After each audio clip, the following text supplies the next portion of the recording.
다윗은 이스라엘에서 가장 위대한 왕으로 기억되는 사람입니다. 다윗과 골리앗의 싸움은 이스라엘과 블레셋 모두에게 매우 충격적인 사건이었습니다.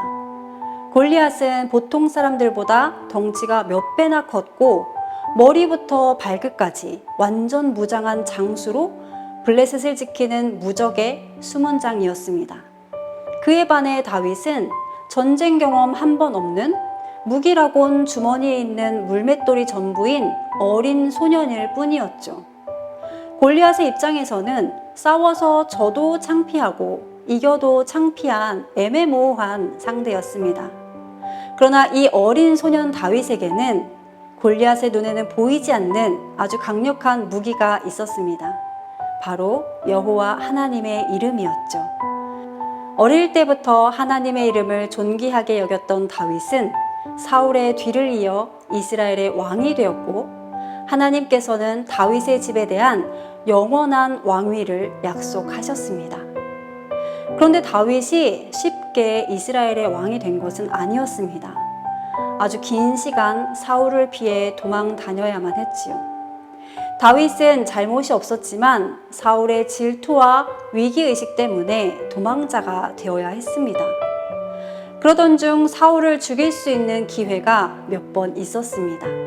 그때마다 그의 부하들은 하나님께서 사울 왕을 다윗의 손에 넘기신 거라며 그를 죽이고자 하였지요. 언뜻 들으면 맞는 것 같습니다. 다윗은 죄 없이 쫓겨다녔고 사울은 명분 없이 다윗을 쫓았기 때문에 사울을 죽일 수 있는 기회가 온 것은 하나님의 뜻인 것 같기도 했겠죠. 그러나 다윗은 사무엘상 24장 6절에서 이렇게 이야기합니다. 자기 사람들에게 이르되 내가 손을 들어 여호와의 기름 부음을 받은 내 주를 치는 것은 여호와께서 금하시는 것이니 그는 여호와의 기름 부음을 받은 자가 됨이니라. 하나님을 존귀하게 여겼던 다윗의 신앙은 여기서 또 나타납니다. 다윗은 어떠한 상황에서도 하나님의 주권을 인정했습니다. 중요한 것은 사울이 뛰어난 왕이 아니었다는 것입니다.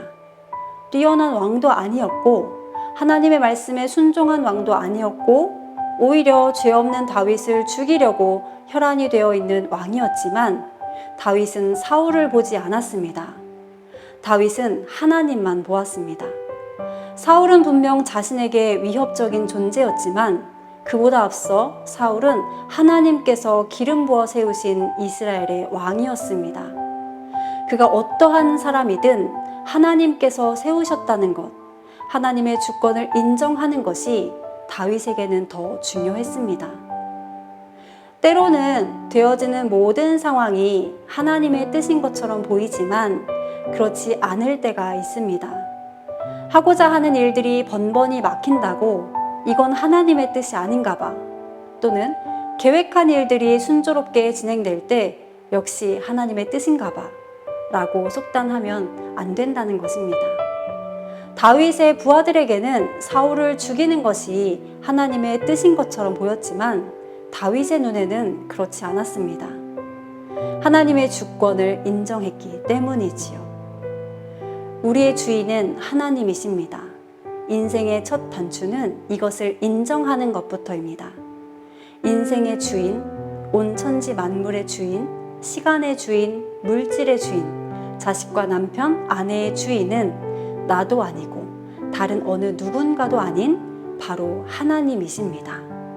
하나님의 주권을 인정하면 하나님께서 우리의 인생을 사용하십니다. 인생이 나락으로 떨어졌어도 하나님의 주권을 인정하고 묵묵히 견뎌낸다면 하나님께서 우리를 깊은 수렁에서 건져내 주실 것입니다. 하나님의 주권보다 자신의 왕위가 더 중요했던 사울은 결국 전쟁터에서 비참한 죽음을 맞이했습니다. 움켜쥐고 놓치고 싶지 않았던 것을 다 잃었습니다. 모든 것을 다 가진 것 같아도 하나님의 주권을 인정하지 않는다면 결국은 다 잃게 될 것입니다. 모든 것을 다 잃어도 하나님의 주권을 인정하면 하나님께서 일하시고 회복시키신다는 것을 믿고 어떠한 상황에서도 하나님의 주권을 인정하는 믿음의 성도들이 되시기를 예수님의 이름으로 간절히 축복합니다.